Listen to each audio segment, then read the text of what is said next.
vēl joprojām runāšu par bērniem, jo tas ir ārkārtīgi svarīgi. Viņi ir tā mūsu valsts nākotne. Un paldies Putinam, ka tagad jāiet mūsu puišiem armijā. To, ka 10-gadīgs bērns piesakās jaunsargos, un viņš ir lepns, un nav svarīgi, kāda ģimene ir tautība. Viņi ir šeit piederīgi. Šeit viņiem ir mājas, viņiem citu māju nav. Un nevajag cilvēkus dalīt tautībās. Cilvēks ir cilvēks. Vai nav cilvēks? Arī tā mēdz skatīties. Arī vīrietis un sieviete ir tikai cilvēki. Viņiem piemīt cilvēciskas īpašības, cilvēciskas vājības, bet ir jārunā vienam ar otru. Arī burkšķēt zem deguna nevajag. Vēl viena lieta, kāpēc rodas demence. Nu, tie ir tie mūžīgi neapmierinātie, burkšķošie. Kad viss ir nepareizi, viņiem draud demence. Jo tā ir ļoti negatīva enerģija, kas neļauj apasiņot smadzeņu apvalku, un taisn zem tā apvalka notiek tās ķīmiskās reakcijas, to sauc par bioķīmiju, un kad tās smadzenes sāka nedarboties kā vajag. Pat tikai pāri 50. Ja tik jaunam, tad tas ir ļoti ātri, un 60 gados tā cilvēka vairs nav. Tātad, mīļie burkšķi, pārstājiet burkšķēt. Ja jums kaut kas sevī nepatīk, mainieties, bet nemeklējiet vainu citos. Nerādiet uz citiem ar pirkstu, paskatieties uz sevi, un to es saku arī par mūsu mīļo Saimu. Pietiek bakstīties.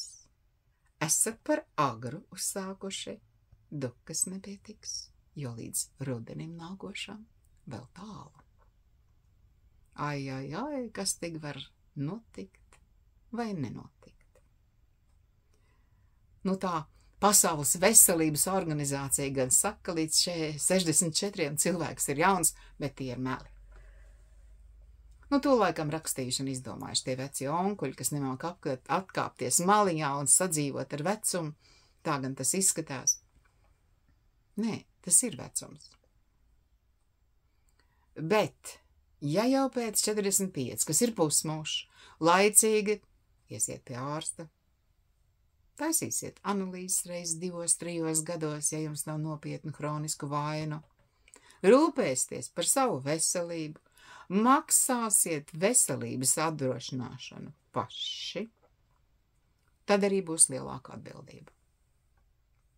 Vienas gan nesaprotu, ja vīrs nestāsta sievai, cik viņš ir nopietni slims, bet kāpēc pēc tam sievas ir vainīgas, ka tie vīri pirms laika nomirst.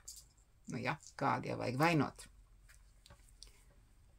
Protams, šie cilvēki pieaugušie rāda tikpat greizu piemēru saviem bērniem un mazbērniem. Veselība ir mūsu pašu atbildība, par ko man bija runa arī šodien, ka tur ģimenes ārsts nav paziņojis, es saku, bet pašam jāseko līdzi. To visu var izlasīt internetā, var sazināties ar dakteri, ar māsiņu, un tur atliek tikai pateikt vārdiņu lūdzu, jo tie dakteri arī cilvēki. Un ar lūdzu jau atveras visas durvis. Un ja tā pēc tam varat pateikt paldies, vai cik skaisti jums viss dzīvē mainīsies. Ticiet man, ja jūs mainīsieties, visi apkārtējie mainīsies. Ja jūs sapratīsiet, ko nozīmē mīlēt, kas nozīmē dot, nedomājat, kas man par to būs. Ja jūs kašķi netaisīsiet to nieku un sīkumu dēļ kā šodien, jūs arī būsiet veseli un laimīgi. Un tas laimes hormons, tas ir ļoti vajadzīgs. Mācieties priecāties par to, kas jums ir, un jums jau viss ir. Tikai atveriet acis un paskatieties zem kājām, lai jums izdodas bez brillēm to ieraudzīt. Atā!